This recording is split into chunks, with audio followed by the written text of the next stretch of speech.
আমাদের সবারই পছন্দের তালিকায় বিফ কারি আর পোলাও এটা খুবই সবাই পছন্দ করে থাকে। আমি এখানে কিছু গরুর মাংস নিয়েছি আর নিয়েছি গরুর মাংসর তিলাটা, আর এখানে কিছু মশলা রেডি করে নিয়েছি। আমার রান্না করতে যা যা লাগবে আমি এটাকে একটু হাতে মাখিয়ে রান্না করে নেব।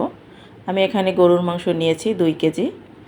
এর মধ্যে আমি দিয়ে দিলাম অল্প একটু আস্ত আস্ত জিরা, আর দিয়ে দিলাম লবণ, হলুদ, পেঁয়াজ, রসুন, শুকনো মরিচ এভাবে করে একটু কেটে নিয়েছি কাঁচামরিচের মতো করে। কাঁচামরিচ, আদা বাটা, এলাচ, দারচিনি, তেজপাতা আর অবশ্যই সরিষার তেল দিয়ে এটা আমি হাতে খুব ভালোভাবে মাখিয়ে এভাবে করে রান্না করব। এটা যত সুন্দরভাবে হাতে মাখানো হবে খেতেও অসাধারণ। আমি হাতটা ধুয়ে একটু পানি দিয়ে দিলাম, ঢাকনা দিয়ে ঢেকে রেখে দেব কিছু সময়। এখন আমি এর মধ্যে কিছুটা আলু দেব, সেই আলুটার মধ্যে লবণ হলুদ মেখে রেখে দেব। আর এদিকে মাংসটা আমি চুলায় বসিয়ে দিয়েছি, এভাবে করে একটু মাঝে মধ্যে নেড়ে চেড়ে দেব। এখন আমি যে তিলাটা নিয়েছিলাম এই তিলাটা একটু হলুদ লবণ মাখে রেখে দেব। এভাবে করে এটা আমি গরম পানি দিয়ে ভালোভাবে ধুয়ে নিয়েছি।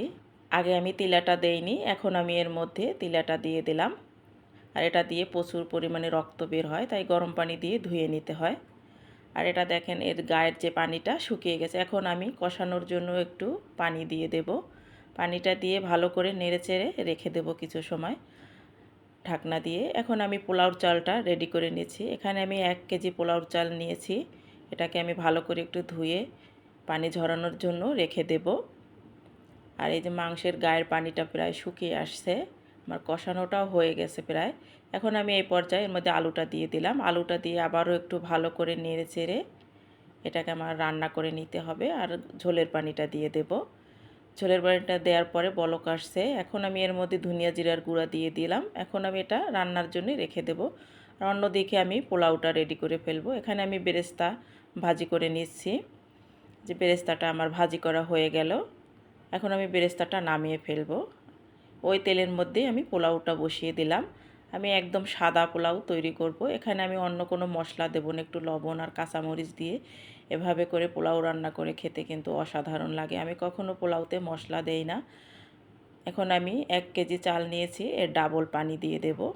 এখন আমি বলক আসা পর্যন্ত অপেক্ষা করব। এই যে আমার পানিটা শুকিয়ে গেছে প্রায়।